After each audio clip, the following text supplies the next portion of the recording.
Tonight, an immeasurable loss. Legendary actor Sam Neill dies suddenly, aged 78, his family sharing their immense sadness. We look back at the decades-long career that made him a household name. From a very special ride-in to tear-filled tributes, thousands packed the Opera House to farewell a truly extraordinary Australian. Richard Scolyer, remembered as a husband, a father, a world-leading pathologist, and just a bloody good bloke. A UNSW tutor claims students performed a Nazi salute towards him as the Royal Commission hears shocking testimony of anti-Semitism at our universities.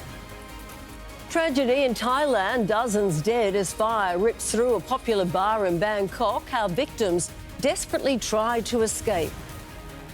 No pen in your carry-on? No worries. Paper arrival cards to be torn up for good as our international gateways go digital. Western Sydney Airport's first cargo test flight welcomed by a couple of Aussie locals as opening day draws near. And Manly's halfback confession, how Jamal Fogarty is shaking his case of the yips.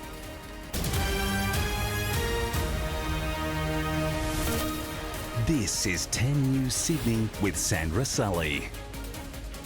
Good evening. First tonight, in this age of clickbait and division, it is good to be reminded that there are people who leave us all humbled and a little bit grateful.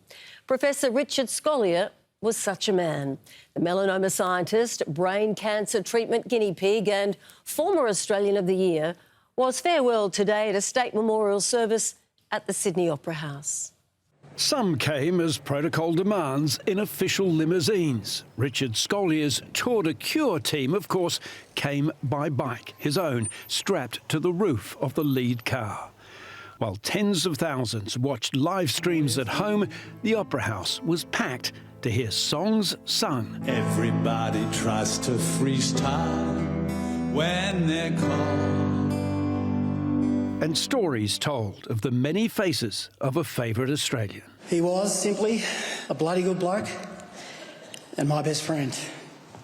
In the great constellation of the Australian story, Richard was without question one of our brightest stars, a man of courage, curiosity, generosity and kindness. Someone who led with profound courage, humility, generosity and openness, which meant we did really all feel like we knew him. Richard Scolyer was a world-leading expert in melanoma, whose willingness to become what he called a guinea pig in new treatments when he was diagnosed with brain cancer has changed the trajectory of that field of science. This bold experiment probably advanced research into brain cancer treatment by at least 10 years in one giant leap. But it could not ultimately save him.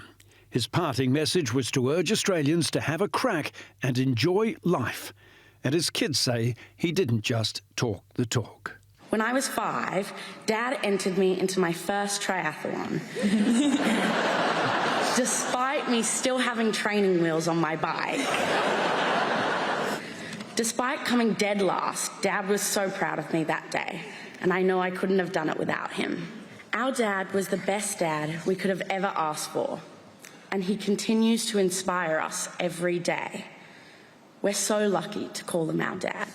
The huge crowd rose to thank the Scolyer family for sharing this man with all of us, even through days that were so hard.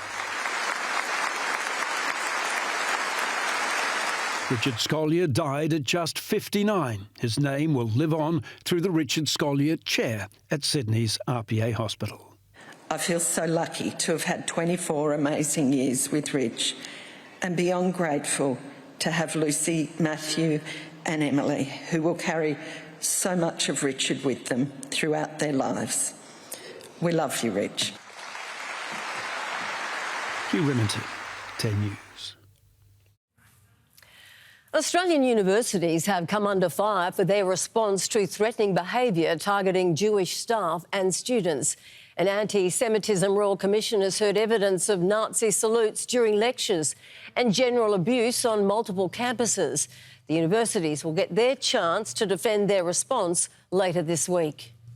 Liat was 18 when she was abused on her university campus because of her Jewish heritage. I had people perform Nazi salutes in my direction. I was called a baby killer. She was studying at the Australian National University in Canberra when she voiced her concerns about the abuse. We were met with delayed action or inaction. She's one of several witnesses to share their experiences of physical and verbal abuse as part of the Royal Commission into Anti-Semitism on university campuses. A lecturer told the Commission about his experience with students at the University of New South Wales.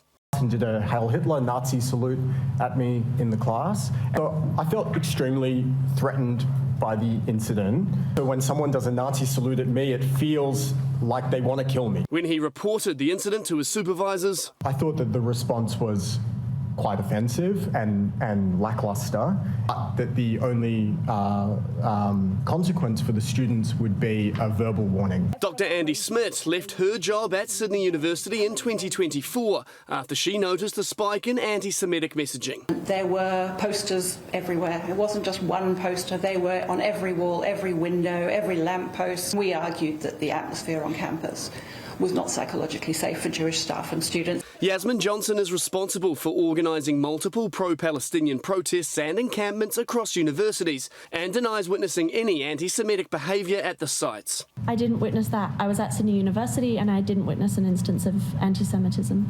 Over the next week, multiple witnesses will continue to share their experiences of abuse on campuses across the country.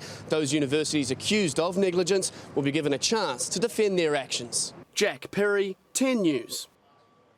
A ferocious blaze has torn through a bar in Bangkok, killing at least 27 people and injuring dozens more. Many of the victims were found trapped in the club's bathrooms as flames blocked the exits and the building quickly became inundated with smoke. Tonight, our Department of Foreign Affairs is frantically working to determine if any Australians have been caught up in this tragedy. Excuse me. Now, a warning.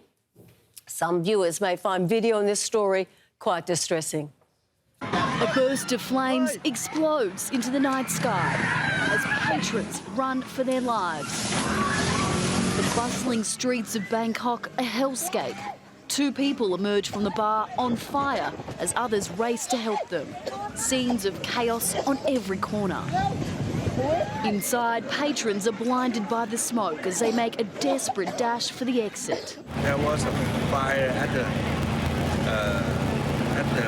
cut-out switch, and after that, things happened very quickly. At least 27 people killed, most found dead in the bathrooms where they had sought shelter. Fire brigade arrived within 5 minutes from the notification, but the fire already spread quickly and a lot of smoke and flame. Firefighters searching the smoky wreck, going from cubicle to cubicle, locating remains. It took half an hour to bring the blaze under control, but the damage was already done. 63 people injured, 22 critically. The rest were sent to hospitals already, and we are still checking their conditions. All that remains, charred tables and chairs, as the number of abandoned mobile phones begin piling up. Emotional scenes as loved ones wait to learn if family members are among the victims. DFAT now urgently working with local authorities to determine whether any Australians were involved in what would have been a simple Sunday night out that ended in utter devastation. Zoe Martin, 10 News. An 81-year-old man has been attacked in a home invasion in Sydney's southwest. The resident was taken to hospital with facial lacerations after armed intruders forced their way into his punch bowl home at around 1 o'clock this morning. Police are still looking for the offenders. A desperate manhunt is continuing tonight as detectives work to track down Coram Ash, suspected of attacking a 74-year-old Yunora resident. The man had set out for his usual early morning walk on Saturday but was found with life-threatening head injuries soon after. Now, he remains in hospital after undergoing multiple surgeries. Ash is now wanted for the man's attempted murder. The 45-year-old is known to use public transport and frequent the Carlingford and Fairfield areas. Police are warning the public, do not approach him, but call 000 immediately. Well, One Nation has taken a nosedive in the polls, with voters instead switching back to the coalition. It comes as leader Pauline Hanson tours the United Kingdom, despite facing policy criticism back here at home. Our federal political reporter, Hansel Ju, joins us live now from Canberra with the latest on this story. Hansel, Senator Hanson is really getting a taste of the hard side, isn't she, of political polling? She sure is, Sandra. After months of soaring popularity and a by-election win, this is a moment for a bit of a reality check for One Nation. The party's lost voter support and Pauline Hanson is no longer the country's preferred Prime Minister. For the last several months, it seemed like the rise of One Nation was unstoppable, but this is what happens when you move out from the fringes and into the mainstream. You get more exposure and therefore more scrutiny. Interestingly, the latest Resolve poll coincides with a couple of significant events. Pauline Hanson's controversial press club address, where she criticised things like paid parental leave and spoke about a monoculture, and her recent tour of the UK, where she's been cozying up with far-right extremists. What's notable is that a lot of the support she's lost this month is with women and migrants. I think that what there is an indication is that Pauline Hanson is direct. I think more people are realising that would actually make things worse, not better. Sandra, this is the delicate balance that Senator Hanson has to achieve, keeping her core supporter base happy while also appealing to a wider audience for that lasting electoral success. Indeed. Hansel Ju reporting there. Thank you. The days of scrambling for a pen or trying to remember your flight number are nearly over. The federal government announced that it's rolling out a digital incoming passenger card across all international airports and seaports over the next 2 years. The move has been welcomed by the tourism industry and the overwhelming majority of travellers. They're the annoying orange slip travellers must fill out when entering Australia, but now we're going to see the end of them. The federal government today announcing a digital version of the incoming passenger card will be rolled out over the next 2 years. We have used this system.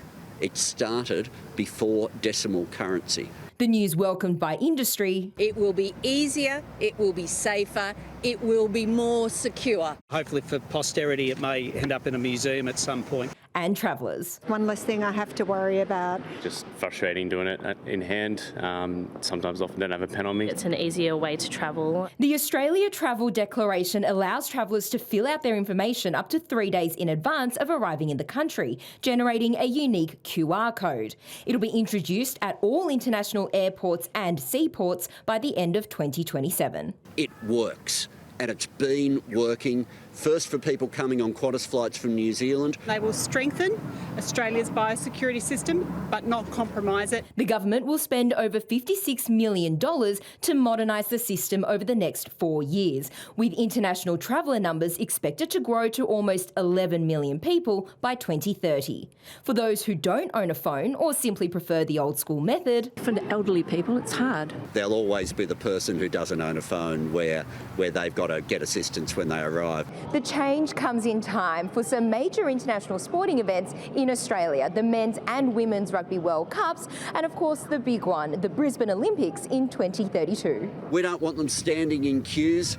We want them out enjoying the best country in the world as soon as they can. Welcome to a whole new world of travel. The days of asking your fellow passengers for a pen coming to an end. Hansel Ju, 10 News. Now to an enormous loss, with the news today that Sam Neill has died, aged just 78. His brilliant career spanned decades and genres, from the biggest of blockbusters to independents, all made on a shoestring. His work is beloved by generations the world over. He died today surrounded by family here in Sydney who say that their loss is immeasurable. A leading man and light, now gone, but certainly never to be forgotten. Few actors from Down Under have soared to the heights reached by Sam Neill. Born Nigel Neill in Northern Ireland, he moved to New Zealand with his family as a boy and swiftly changed his name to Sam, little realising it would one day be on movie theatre marquees. Sleeping Dogs gave him his start. I was talking to my wife. Before a starring role opposite Judy Davis in My Brilliant Career put him on the road to fame and fortune. His career was a delicious mix of local classics and international blockbusters, and he moved seamlessly between the two. Opposite Nicole Kidman in the thriller Dead Calm, playing Michael Chamberlain in Evil Angels, the story of Azaria Chamberlain. Legendary artist Norman Lindsay in Sirens, and the Dishmaster in the classic comedy The Dish. You'll be able to hear Armstrong talking to Houston? Just by hitting a couple of buttons there. And back home in New Zealand, his mesmerising turn in the piano. She says it's her piano and she won't have him touch it. We're a family now, we all make sacrifices, and so will you. And the crowd pleaser, Hunt for the Wilder People. Amazed how lost you got. You're a little bastard! We got back. But Hollywood got its hands on him too. Hunt for the Red October, The Omen 3, and of course, his turn with the dinosaurs in Jurassic Park. It's a dinosaur. His mantelpiece became weighed down with awards, including the Longford Lyle Award for Lifetime Achievement from actor. He's even up for another next month, the Silver Logie for Best Actor in hit TV series The 12. And he remained busy, often working with close mate Brian Brown. Do you love working together? Do you feel you bring out the best in each other? I think a lot of the time we bring out the worst, actually. Yeah. His final red carpet just a few weeks ago at the Sydney Film Festival premiere of The Fox. This was all despite a cancer diagnosis that rocked his world in 2022. But just last April, he revealed he was cancer-free, a trial drug deemed a success. He was working to make sure others could get it, and spending as much time as he could on his beloved 2 paddocks vineyard and farm in central Otago, where the animals were named after his Hollywood mates. Who are these? Oh, well, that's Helena Bonham Carter. Which one's Helena? With the horns. Oh, really? She's a real cow. His family released a statement this afternoon saying his death was sudden and unexpected, but that he was surrounded by family and passed with the dignity that has characterised his whole life. Prime Minister Anthony Albanese said Sam Neill starred in so many beloved Australian stories and he earned a special place in Australian hearts. Sam Neill was 78. Angela Bishop, 10 News. I think we're all still in shock. Valet, Mr. Sam Neill, we loved you. Absolutely adored him. Yeah. Anyway, every death's sad, but this was a shock. We never expected this one today. It really was today, yeah. On a much brighter note, you know who's here, and she's gorgeous inside and out, and got the lowdown on sport. Now, Tara, when it comes to the Sea Eagles, yes, they're out of the top 8, and the halfback is bearing much of that burden. Yeah, Jamal Fogarty, he's blaming his kicking game, Sandra. So the yips, is that what he's got from the tee? Shaky on the tools against the Cowboys last night. Today, he returned to his roots to sharpen up. Sinner the Saint defending his Wimbledon title, how the Italian ace proved he's the best player in the world. And we're not sure we're buying this from Rory McIlroy. Oh, my God. I'm so bad at golf. What caused the star's outburst? We'll reveal a little later in sport. Only I was that bad. No, I'll take that every day of the week. And a green jacket with it. True. All right. Thanks, Tara. See you soon. Stay with us if you can. Still to come, Australia's 20 sisters caring for a bird now in quarantine over fears that it may have the H5 bird flu strain. A major milestone for Western Sydney Airport, touchdown for the first of many cargo flights. And from golf course to dog park, Moore Park's newest green space welcomes its first visitors.